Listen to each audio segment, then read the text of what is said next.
bonsoir à tous. En tout cas, merci pour tous ces supporters qui sont présents. Alors, on me présente en tant que présidente des femmes chefs d'entreprise de Lille. Mais moi, ce que j'aimerais, si ce soir je suis là, devant vous, c'est pour vous parler en fait un petit peu de mon parcours. Pas beaucoup, parce que le temps fait qu'on a une longue vie, mais déjà vous raconter un petit peu mon histoire. Au départ, j'ai un parcours un petit peu atypique, parce que ce que je voulais faire après mon bac, c'était faire une école d'assurance. C'était il y a une trentaine d'années. Donc à l'époque, à La Réunion, il n'existait pas encore d'école ni de BTS. Donc je n'étais pas si mauvaise que ça à l'école. J'avais eu mon bac assez jeune, à 16 ans. Donc il fallait que je fasse des études. Donc j'ai pris des études de langue et je suis allée jusqu'à un bac plus 4. Arrivée à cette fin d'études, on va dire, donc après une maîtrise d'anglo-américain, moi j'étais forte en tout cas, je me disais tiens, je parle bien l'anglais, je parlais bien l'espagnol aussi, et je voulais partir à Paris, faire des études d'interprète. Et puis il y a une trentaine d'années de ça, quand je suis arrivée à Paris, le timing n'était pas si bon que ça finalement, parce que entre l'éducation nationale et les vacances à La Réunion, on n'était pas encore en phase, donc je suis arrivée en retard.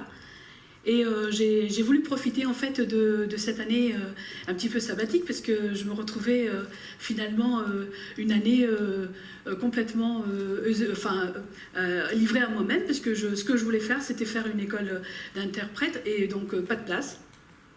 Et donc j'ai eu de la chance, j'avais un ami qui était à Paris, et donc j'allais le voir régulièrement, et il travaillait dans une chaîne hôtelière, un gros groupe parisien, et bon an mal an, j'allais le voir régulièrement, et j'ai été dépistée, on va dire, par la direction, parce que je donnais des informations à des clients en anglais, en espagnol, et pour moi c'était naturel. Donc ils m'ont demandé de venir travailler pour eux, et c'était une chance, parce que ça faisait à peine une semaine que j'étais à Paris, et je travaillais déjà. Vous imaginez, j'ai signé mon premier contrat à durée indéterminée, et je ne savais même pas que c'était un contrat à durée indéterminée. Quelle chance! J'avais à peine une vingtaine d'années. C'est pas ce que je voulais faire, hein, mais je suis restée quand même 8 ans.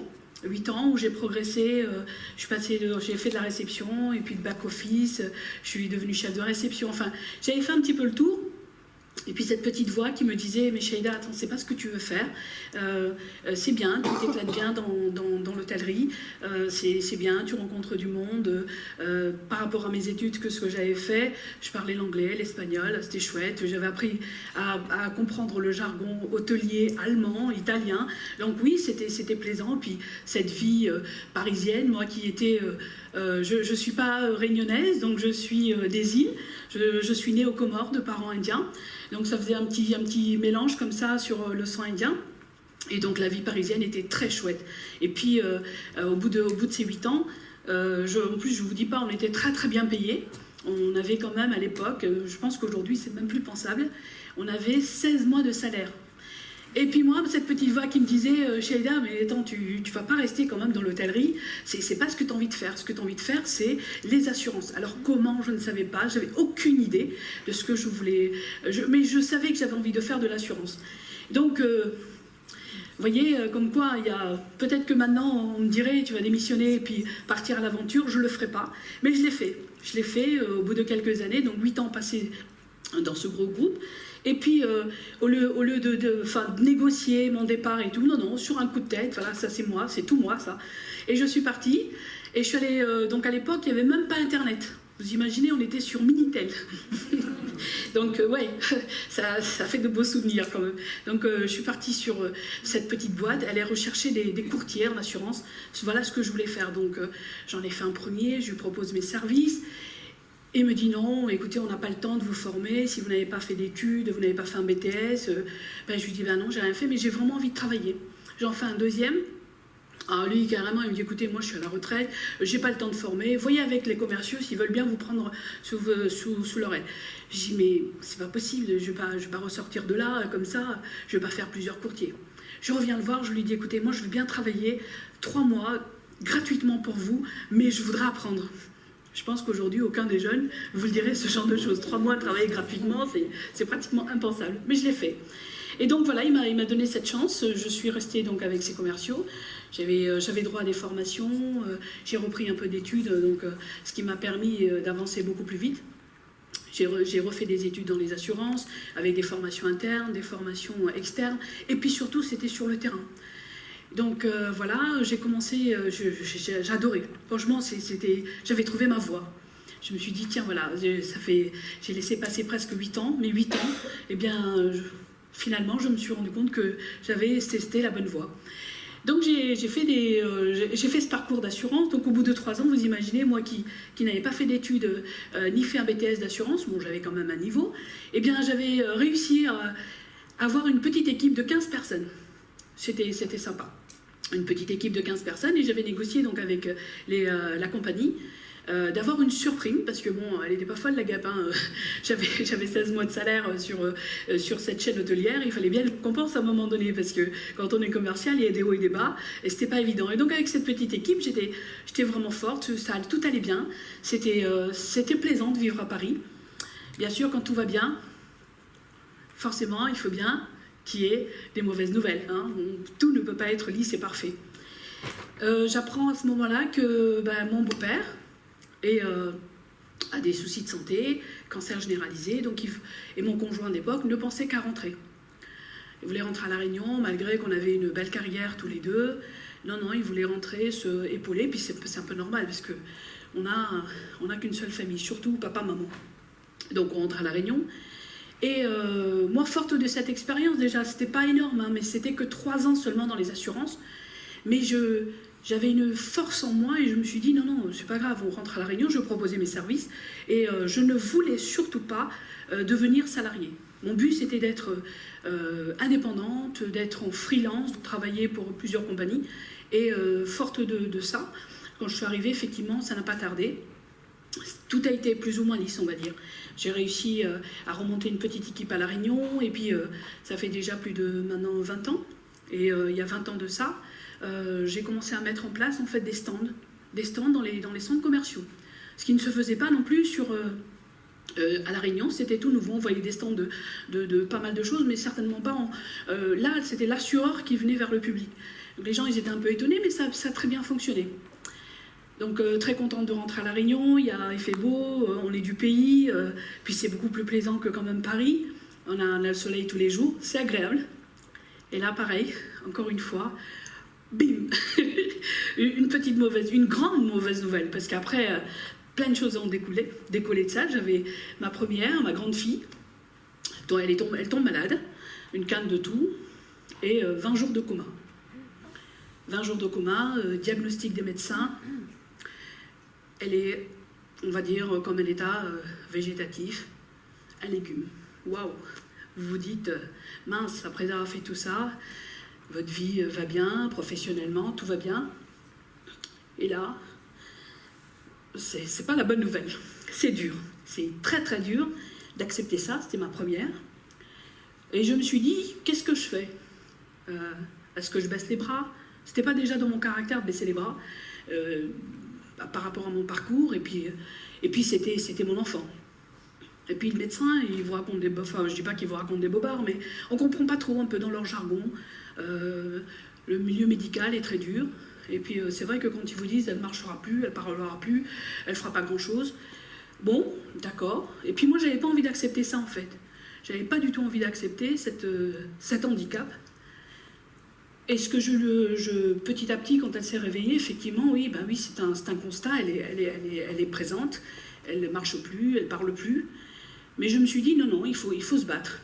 Et c'est, en fait, si vous voulez, ce point-là, qui a été très très important dans ma vie, vous n'allez pas me dire le contraire quand on a des enfants, c'était ça ce qui m'a fait, si vous voulez, aller vers l'avant. Mais pour tout. Alors effectivement, j'étais au départ en simple commercial en assurance, mais j'avais envie de démontrer un petit peu à tout le monde qu'on pouvait réussir, que si on voulait, on se donnait les moyens, on pouvait y aller jusqu'au bout. De par mes origines, en plus, voilà, comme je vous ai dit, je parle plusieurs langues, je parle ma langue maternelle. On me faisait des petits signaux, on me disait, tiens, pourquoi pas maintenant que tu es dans l'océan Indien, sur Madagascar et sur Mayotte, il y a des besoins en assurance. Et voilà que je pars tous les mois. Je m'en vais avec ma petite mallette d'assureur et je vais aller faire des contrats. Et j'ai été spécialisée dans la retraite, dans les contrats de vie. C'est la partie la plus dure dans les assurances.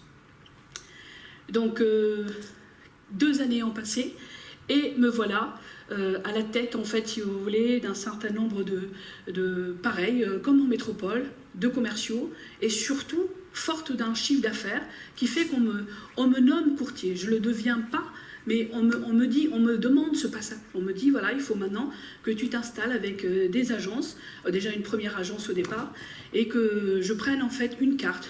Mais c'est pas ce que je voulais faire en fait. Je ne voulais pas m'imposer juste une carte d'assureur. Je voulais vraiment prendre la place d'un courtier. Je ne sais pas si vous connaissez la différence entre courtier et puis être un agent. Un agent, il a une carte d'une maison mère, et puis le courtier, lui, il va à la recherche en fait de plusieurs produits qui lui plaisent, et il peut travailler avec plusieurs compagnies. Et c'est ce que je voulais faire. Je voulais vraiment être au service de mes clients et non pas plutôt vendre pour la compagnie. Donc, je voulais vraiment satisfaire mes clients avec les bons produits d'assurance. Donc voilà, je me suis installée à La Réunion, une agence, 2 agences, j'en ai eu 5 au total. Donc vous voyez, n'ayant pas fait d'études d'assurance quand même, je suis arrivée. Il y avait aussi de l'autre côté ce besoin de m'occuper de ma fille, parce que c'était important. Comme je vous disais, un diagnostic très très méchant. Mais bon, je suis hyper fière, parce qu'elle est là aujourd'hui. Elle vit sa vie. Et puis le diagnostic, je ne peux pas dire que c'était faux. Mais voilà, il y a eu la volonté, je l'ai fait souffrir. Ça a été dur, mais elle est là. Elle est là, elle travaille, elle part à l'école, et elle est à la fac de droit. Elle n'a jamais redoublé, elle n'a jamais été dans une école spécialisée. Donc c'est important. C'était la parenthèse de ma vie. Excusez-moi, je suis désolée.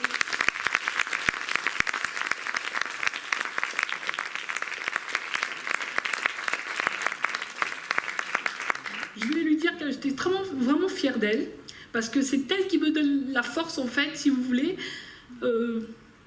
d'avancer. C'est aussi mon titre, la force d'avancer. C'est dans elle que je puise aujourd'hui. Et puis sur ce parcours-là, si vous voulez, pendant cette période d'assurance, j'ai rencontré une femme qui est venue me voir et qui m'a proposé en fait d'être dans une association. Au départ, j'ai dit non, parce que si vous voulez, le parcours de Sarah, ma grande fille, a fait que je voulais m'intégrer dans les associations d'handicap, mais c'était jamais, je dirais, comment vous dire, on me disait soit elle n'était pas assez handicapée pour être dans le monde des valides, soit elle était trop valide pour être dans le monde des handicapés. Enfin bon, j'avais un rejet d'association. Je me dis mince, alors comment je vais faire? Donc bon, j'ai fait avec ce que j'ai pu en tant que maman. Et puis j'en suis fière en tout cas. Mais cette association, quand on est venu me voir, c'était l'association des femmes chefs d'entreprise. J'étais vraiment, au départ, je suis rentrée en tant que membre. Et puis, comme tout ce que je fais, je vais jusqu'au bout. Et je suis allée à fond. Ça va faire maintenant plus de 10 ans que je suis dans cette association. Et je suis la présidente de l'association des femmes chefs d'entreprise. Et cette association me nourrit finalement aussi. À travers des rencontres, à travers ces femmes qui sont passionnées, qui ont envie de créer, qui sont un reflet de ce que j'étais et que je le suis toujours. C'est quelque chose de très très enrichissant, en tout cas pour moi. Chaque rencontre est belle, et puis l'association me porte aussi. Et donc ça vous permet, peu importe, je dirais, ce que vous faites, et le combat que vous menez, moi, j'ai envie de vous dire que c'est important d'avoir aussi un rêve ou d'avoir un objectif. On en parlait tout à l'heure, Héloïse Deloum a parlé d'objectifs, c'est important d'en avoir un. Et moi, je trouve ça, il faut le garder en vous pour pouvoir avancer. Et c'est vrai que le fait d'être dans cette association, ça me fait quand même une dizaine d'années quand même que j'y suis. Donc on parle de l'entrepreneuriat, et l'entrepreneuriat, on me disait tout à l'heure que ne pas faire un business plan pour entreprendre, c'est aussi un moyen d'entreprendre. Mais moi je l'ai fait, j'ai pas eu ce format en fait de business plan, ni de quoi que ce soit, je l'ai fait parce que voilà, j'ai toujours eu, je le disais à un moment donné, j'ai une vie facile. Elle n'est pas si facile que ça, parce que bon, j'ai eu des parcours un petit peu difficiles, mais ma propre vie a été facile parce que je ne me suis pas mis des barrières en fait. Et c'est important, ces barrières que vous vous mettez, ce sont les vôtres. Et donc pour avancer, allez-y et vivez je dirais, vivez votre rêve et puis avancez avec un objectif que vous avez en vous. Voilà un petit peu, parce que c'est vrai qu'on parle toujours de présidente de l'association des femmes chefs d'entreprise, et là je vous ai parlé un petit peu de mon parcours et pourquoi et comment je fais pour être là. Merci à vous. Merci de votre